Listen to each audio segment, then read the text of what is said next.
ইউরোপের শ্রেণীভুক্ত এবং নর্ডিক যুক্ত কান্ট্রি সুইডেন স্টুডেন্ট ভিসা নিয়ে অনেকের অনেক ধরনের প্রশ্ন। আমি বিগত বেশ কিছু ভিডিও দিয়েছি। এই ভিডিওগুলোতে যে কি কোশ্চেন গুলো আসছে সেই কোশ্চেন গুলোর উত্তর দেওয়ার জন্য আমার আজকে ভিডিওটি। মানে আপনারা বুঝতেই পারছেন যে সুইডেনের স্টুডেন্ট ভিসা নিয়ে কমন যে কোশ্চেন গুলো স্টুডেন্টদের রয়েছে সেই কোশ্চেন গুলোর উত্তর আমি এই ভিডিওতে দেওয়ার চেষ্টা করব। তাই সুইডেনে যারা আপকামিং ইনটেক অ্যাপ্লিকেশন করবেন, অলরেডি করেছেন, তাদের জন্য আমরা এই ভিডিওটি একদমই স্কিপ না করে সম্পূর্ণ ভিডিওটা দেখলে আপনারা প্রত্যেকটি প্রশ্নের উত্তর পেয়ে যাবেন। বাট আমাদের একটা বদ স্বভাব আছে, এটা সব অডিয়েন্সের, সেটা হচ্ছে প্রশ্নগুলো না শুনেই, উত্তরগুলো না শুনেই আগেই কমেন্টস করা শুরু করে বা প্রশ্ন করা শুরু করে দেয়। আপনি ভিডিওটি দেখলে আপনি তো উত্তর পেয়েই যাচ্ছেন, এরপরে যদি কোনো প্রশ্ন থাকে সেটা করেন, আমি চেষ্টা করবো উত্তর দেওয়ার জন্য। তো চলুন চলে যাই মূল আলোচনা। তো আপনাদের প্রশ্নগুলো হচ্ছে ভেরি কমন কোশ্চেন, সেটা হচ্ছে সুইডেনে কি স্পাউস নিয়ে যাওয়া যায়? এর উত্তর হচ্ছে সুইডেনে স্পাউস নিয়ে যাওয়া যায়। ব্যাচেলর বা মাস্টার্স প্রোগ্রামে যেখানেই যান, যে প্রোগ্রামে যান, আপনি স্পাউস নিয়ে যেতে পারবেন এবং 18 বছর নিচে যদি বাচ্চা থাকে বাচ্চা নিয়েও যেতে পারবেন। নর্ডিকের যে কান্ট্রিগুলো আছে যেমন সুইডেন, ডেনমার্ক, ফিনল্যান্ড, নরওয়ে, এই 4টি দেশে কিন্তু স্পাউস অ্যালাউ করে। অতএব নর্ডিক কান্ট্রিতে যারা আসবেন তারা অবশ্যই ফ্যামিলি নিয়ে আসতে পারবেন। কোয়েশ্চেন নাম্বার 2, সুইডেনের এম্বাসি কি বাংলাদেশে আছে? এর উত্তর হচ্ছে হ্যাঁ, সুইডেনের এম্বাসি বাংলাদেশে, এবং সুইডেনের ভিসার জন্য আমরা অন্য কোনো দেশে যাওয়ার প্রয়োজন নেই। ঢাকাস্থ গুলশানে সুইডেনের অফিসিয়াল এম্বাসি রয়েছে, একই বিল্ডিং এর 3-4টা এম্বাসি, আপনারা জাস্ট গুগল করলেই পেয়ে যাবেন। আর আমি এই ডেসক্রিপশনে আপনার সুইডেন এম্বাসির যে অ্যাড্রেসটা সেটা দিয়ে দিব। কোয়েশ্চেন নাম্বার 3, সুইডেনের কয়টা ইনটেক? সুইডেনের 2টা ইনটেক, একটা হচ্ছে সেপ্টেম্বর ইনটেক, একটা হচ্ছে ফেব্রুয়ারি ইনটেক। আমি স্প্রিং, অটাম, ফল এগুলা বলি না, কারণ আমার নিজের কাছেই প্যাচ লেগে যায় কোনটা স্প্রিং, কোনটা ফল, কোনটা আপনার হচ্ছে সামার। এই জন্য আমি সেপ্টেম্বর এবং ফেব্রুয়ারি ইনটেক দুটাই বলছি। তো সেপ্টেম্বর ইনটেকটা বলা হয় মেজর ইনটেক, অর্থাৎ ইন্টারন্যাশনাল স্টুডেন্টস 80% এই ইনটেকে এসে থাকে, কারণ এই ইনটেকে মোটামুটি সব প্রোগ্রাম অফার করা হয়। কিন্তু ফেব্রুয়ারি ইনটেকটা হচ্ছে মাইনর ইনটেক, খুবই গুটি কয়েক কিছু প্রোগ্রাম অফার করা হয় গুটি কয়েক ইউনিভার্সিটিতে, ইন্টারন্যাশনাল স্টুডেন্টস খুব কম যায়, বা সুইডিশ ল্যাঙ্গুয়েজ প্রোগ্রামগুলো অফার করা হয়। তো আমরা যেহেতু ইন্টারন্যাশনাল স্টুডেন্টস, আমি ইন্টারন্যাশনাল স্টুডেন্টদেরকে বলবো সবসময় সেপ্টেম্বর ইনটেকটাকে টার্গেট করার জন্য, তাহলে আপনার রেলিভেন্ট প্রোগ্রাম, রেলিভেন্ট ইউনিভার্সিটি পেয়ে যাবেন। কোশ্চেন নাম্বার 4, সুইডেনে অ্যাপ্লিকেশন ডেডলাইন কত?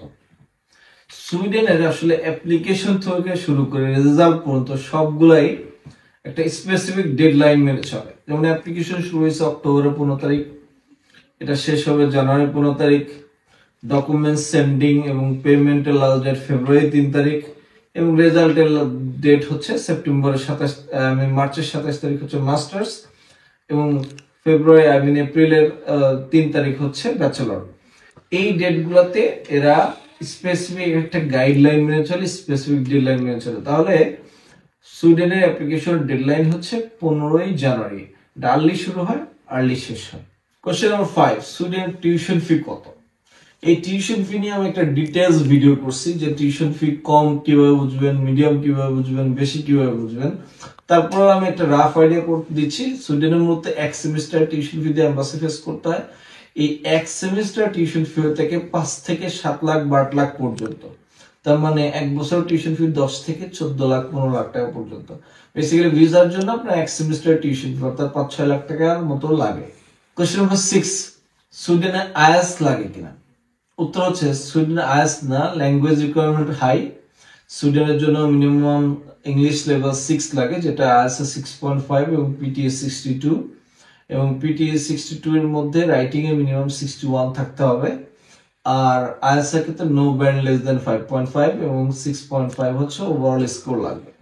এটা থাকলে আপনি সুইডেনে অ্যাপ্লিকেশন করতে পারবেন। এমওয়াই সুইডেনে বাংলাদেশের ক্ষেত্রে অ্যাকসেপ্টেড না, কারণ বিগত বছরগুলোতে সুইডেনে প্রচুর বাঙালি এমওয়াই দিয়ে গিয়ে তার পড়াশোনা কন্টিনিউ করেনি, এবং কন্টিনিউ করাও সম্ভব না যদি আপনার ইংলিশ লেভেল ভালো না হয়, কারণ সুইডিশরা মোটামুটি ভালো স্ট্যান্ডার্ড ইংলিশে কথা বলে এবং পড়াশোনার মানও হচ্ছে কোয়াইট হাই।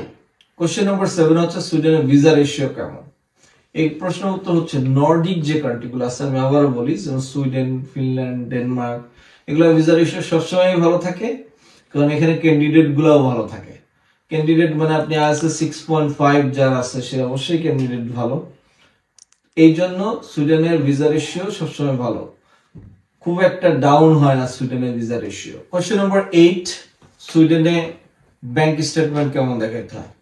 এই ব্যাংক স্টেটমেন্ট নিয়েও আমি একটা ডিটেইলস ভিডিও করছি, আপনি আমার চ্যানেলে যারা রেগুলার ভিউয়ার্স তারা অবশ্যই ভিডিওটি দেখেছেন, যারা দেখেননি তারা দেখতে পারেন। তারপরে আমি বলছি শুধুমাত্র স্টুডেন্টের জন্য 1,34,082 সেক লাগে 13 মাসের স্টেটমেন্ট দেখাতে হয়, যেটা বাংলা টাকা অলমোস্ট 15 লাখ টাকা। তো আপনি 15 লাখ প্লাস টাকা হচ্ছে আপনার ব্যাংক স্টেটমেন্ট দেখাতে হয়। কোয়েশ্চেন নম্বর 9 হচ্ছে সুইডেনে কত ঘন্টা কাজ করা যায়? প্রশ্ন উত্তর হচ্ছে সুইডেনে স্টুডেন্টদের জন্য কোনো লিমিটেড আওয়ার্স নেই, যেমন ফিনল্যান্ডে 30 ঘন্টা, ডেনমার্কে 30 ঘন্টা, কোনো কোনো কান্ট্রিতে 20 ঘন্টা 24 ঘন্টা কাজের অনুমতি থাকে।